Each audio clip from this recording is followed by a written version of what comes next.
Welcome back to Digest with Jasmine. I'm Jasmine, your favorite registered dietitian nutritionist, dishing all the nutrition topics. And today we're talking about how harmful restricting and limiting foods can be. Let's chat.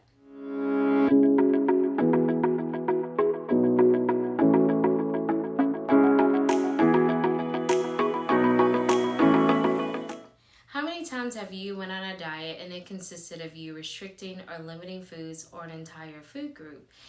And if you're shaking your head, it's totally fine. We've all done it, and you know what? It's just not cool. Typically, when you're thinking of new diets or just recycled diets out there, they usually have a catch. You can lose weight really quick, but you can't have any bread, you can't have any sugar, you can't have any fruit, you can't have any vegetables, and you're like, bet, I'm gonna just eat air. It's totally fine. And with the lack of resource and the lack of just nutrition knowledge, you reluctantly follow these diets because you want to see that weight loss. And I totally understand it. But I'm here to tell you that you don't have to restrict your favorite foods or limit food groups at all to have a healthier lifestyle. So, why is limiting or restricting foods harmful? And I say it has two different types of harms, and I'll go over those, and kind of explain how I feel they're very harmful. So, the first way, very similar to counting calories, if you're restricting foods due to a new diet, and it's going well and you're like, oh, I can do this, I can see myself without eating fruit for forever, and then life happens, you're out with friends or you're at an office party and you see this food and you're like, oh, well, it doesn't hurt, I can have some, and then you take it and then you're like, oh, I actually missed this, and then you just fall off, you stop following that diet, you go back to eating what you have, and because prior you were restricting a food group, thus you're probably restricting calories, you probably did see weight loss. But once you start eating this food again, you're gonna see, more calories, and you may see even more weight come on. So you're like, ugh, why did I do that in the first place? So that's usually one of the first reasons why I always encourage my clients never to restrict food, because you should be able to enjoy all foods. The second reason why it's harmful, it can lead to disordered eating patterns. So, two ways. You can limit and restrict food so much that you just avoid it at all costs, and then you just start to have these harmful thoughts about it, these negative thoughts about this food, and now you're probably just afraid to even consume it. You're like, no, I can't have any bread, I'm gonna gain weight. And bread is sitting here like, what did I do to you, girl? We loved each other at one point. So that's one way that it could cause a disordered eating pattern. And then the second way it can cause a disordered eating pattern is you miss this food so much that you get a little piece and you're like, well, maybe just one fruit or maybe just one cookie, because you've limited sugar and now you haven't had a cookie in about 3 weeks, but you see it on the table at work and you're like, maybe just one.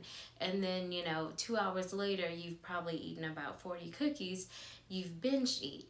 So it's very harmful to restrict these foods and to limit, because you can either binge on them, you can restrict them, start to have harmful thoughts, or you can just go back and just not be mindful of what you're eating in the first place. So I'm here to tell you that there's ways for you to enjoy foods that you love without limiting these things and being able to see weight loss if that's your goal. So the first thing that I would really encourage is that you get hooked up or you work with a registered dietitian, because we are nutrition experts and our goal really is to just help you create healthy eating habits so you can start to lose weight if that is your goal, all while enjoying foods that you love.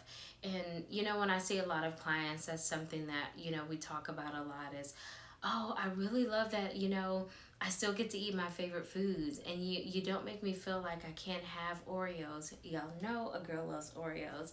So that's one of the things that we are, and we're nutrition experts. So if you have questions, if you have GI issues, if you're allergic to foods, that's how we can help. Because my rule of thumb is the only food that you should be avoiding is food that you're allergic to or food that you simply just don't like.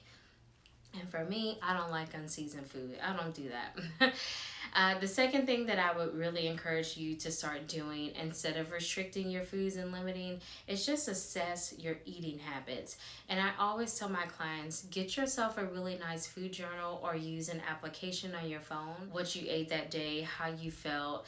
And what really helps, if you track how you ate for a week, you can really start noticing some areas that you can improve on. So say that you track your eating habits for a week and you notice that you never eat breakfast and you always have lunch around 1 o'clock and you tend to overeat at lunch. And then you say, oh my God, maybe I should just start eating breakfast. So just those really, really small tips like that. I'll actually also leave my link below for a video that I talk more in detail about having a food journal and how that can help. I'll definitely leave that below in the description, and it'll also be the video that you can just press view on at the end of it. So I'll definitely hook you up with that too. And then lastly, I think just having support. So having a friend, having someone that you can just count on. It could be a registered dietitian, it could be a friend. I would also encourage you to join my Facebook group, Girls Gone Healthy. It's just a really great place that I connect with other women that's on a health and wellness journey, and I provide them with really great tips. They shoot out their victories, they shoot out their challenges. I have women that say, oh my God, I've been stuck with this. Can anybody help? So just make sure that you check that out and you join that. That'll be great. Make sure that you're also following me on Instagram too. I'm providing tips there, interacting on IG stories, providing you with all great tips. And then lastly, don't forget to subscribe to my YouTube channel where I'll be posting weekly videos about all nutrition topics. Until then, I'll talk to you later, guys. Bye.